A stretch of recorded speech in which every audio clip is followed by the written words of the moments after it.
जय श्री कृष्णा, राधे राधे। आप सबका प्रभु शरण में बहुत बहुत स्वागत है। जैसा कि हम सबको पता है, माघ का महीना सबसे पवित्र माह माना गया है। माघ के महीने में तीर्थराज प्रयाग में संगम स्नान कर दान करने से रोग शोक दूर होते हैं। 2025 में विश्व का सबसे बड़ा विराट मेला महाकुंभ के रूप में चल रहा है। माघ का महीना जनवरी फरवरी में पड़ता है। इस समय कड़ाके की सर्दी होती है।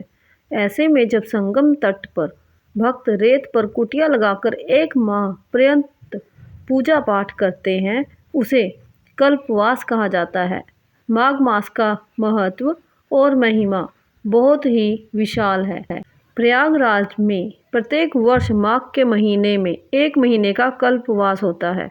12 साल बाद जब महाकुंभ का आयोजन होता है तो माघ मास का महत्व एवं महिमा अत्यधिक बढ़ जाती है। इस बार 2025 में महाकुंभ होने के कारण माघ मास में कल्पवास का अति विशेष महत्व है। माघ हिंदू पंचांग विक्रम संवत पद्धति का 11वां मास होता है। ये शीतकालीन महीना होता है। माघ मास का विशेष धार्मिक महत्व है। माघ मास में गंगा, यमुना आदि पवित्र नदियों में स्नान करने की परंपरा है। तीर्थराज प्रयागराज में त्रिवेणी संगम पर माघ मास पर्यंत स्नान का विशेष महत्व है और कुंभ महाकुंभ के दौरान अत्यधिक महत्व के कारण असंख्य श्रद्धालु उपस्थित रहते हैं। ये भी माना जाता है कि माघ मास में स्नान करने से पापों से मुक्ति मिलती है। माघ मास में दान करने का विशेष महत्व है। इस मास में तिल, गुड़ और कंबल का दान करना अति शुभ माना जाता है। माघ मास में प्रयागराज संगम तट पर रहकर गंगा आदि के साथ देवी देवताओं की पूजा कल्पवास के दौरान 1 माह की जाती है। इस मास में तामसिक भोजन से बचना चाहिए। माघ मास में असत्य और कड़वे वचन नहीं बोलने चाहिए और धार्मिक ग्रंथों के अनुसार माने तो माघ मास में मूली खाने से भी बचना चाहिए। आइए माघ मास महात्म्य का 13वां अध्याय करते हैं।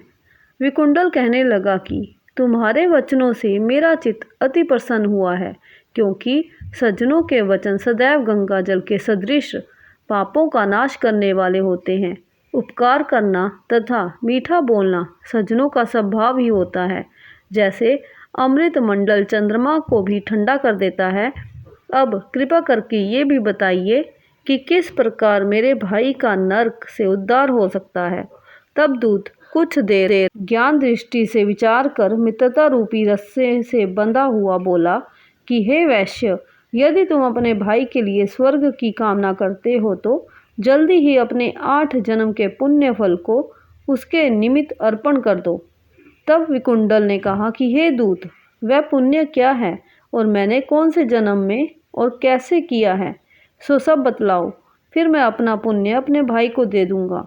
दूत कहने लगा कि हे वैश्य, सुनो, मैं तुम्हारे पुण्य की सब कथा कहता हूँ। पूर्ण समय में मधुवन में शाल्की नाम का ऋषि था। वह बड़ा तपस्वी ब्रह्मा के समान तेज वाला था। नवग्रह की तरह उसकी स्त्री रेवती के 9 पुत्र थे, जिनके नाम ध्रुव, शशि, बुध, तार, ज्योतिमान थे। इन 5 ने गृहस्थ आश्रम धारण किया तथा निर्मोह, जितमाया, ध्याननिष्ठ और गुणातग ये 4 संन्यास ग्रहण कर वन में रहने लगे। ये शिखा सूत्र से रहित पत्थर और सोने समान समझते थे। जो कोई अच्छा या बुरा उनको अन्न देता वही खा लेते और कोई कैसा भी कपड़ा देता उसको ही पहन लेते। सदैव ब्रह्मा के ही ध्यान में लगे रहते। इन 4 ने व्रत, शीत, निद्रा और आहार सबको जीत लिया। बस चर अचर को विष्णु रूप समझते हुए मौन धारण करके संसार में विचरते थे। ये 4 महात्मा तुम्हारे घर आए। जब तुमने मध्याह्न के समय भूखे प्यासे उनको आंगन में देखा तो तुमने गदगद कंठ से आंखों में आंसू भरकर इनको नमस्कार करके इनका बड़ा आदर सत्कार किया। इनके चरणों को धोकर बड़े प्रेम से तुम इनसे कहने लगे कि आज मेरे अहोभाग्य हैं, आज मेरा जन्म सफल हुआ, मुझ पर भगवान प्रसन्न हुए। मैं सनाथ हूँ। मेरे माता पिता, पत्नी, पुत्र, गौ आदि सभी धन्य हैं, जो आज मैंने हरि के सदृश आपके दर्शन किए।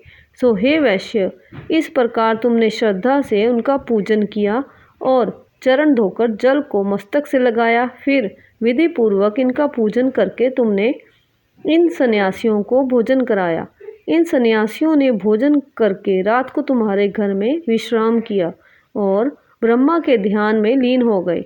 इन सन्यासियों के सत्कार से जो पुण्य तुमको मिला, सो मैं भी कहने में असमर्थ हूँ, क्योंकि सब भूतों में प्राणी श्रेष्ठ है। प्राणियों में बुद्धि वाले, बुद्धि वालों में मनुष्य, मनुष्यों में ब्राह्मण, विद्वानों में पुण्य आत्मा और पुण्य आत्मा में ब्रह्मज्ञानी सर्वश्रेष्ठ हैं। ऐसी ही संगति से बड़े बड़े पाप नष्ट हो जाते हैं। ये पुण्य तुमने अपने पहले 8वें जन्म में किया था।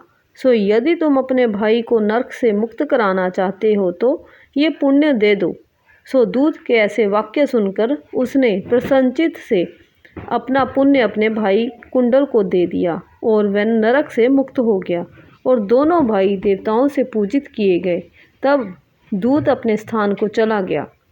इस प्रकार वैश्य के पुत्र विकुंडल ने अपना पुण्य देकर अपने भाई को नरक की यातना से छुड़वाया।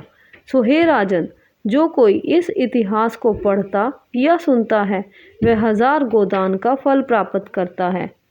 इसलिए हमेशा अपने जीवन में शुभ कर्म करते रहें, सबका आदर सत्कार करते रहें और पुण्य कमाते रहें। यही पुण्य हमें अंत समय वैकुंठ धाम की प्राप्ति करवाता है। माघ मास महात्म्य कथा अध्याय 13 का यहाँ पे समापन हुआ। भगवान विष्णु, माँ लक्ष्मी की कृपा सदा आप सब पर बनी रहे। जय जय श्री राधे श्याम, जय जय श्री राधे।